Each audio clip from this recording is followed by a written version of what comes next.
After the passage of Super Typhoon Yagi, China is now hit by tornadoes and strong winds.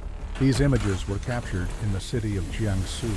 For more information like this that you don't receive in traditional media, follow our profile.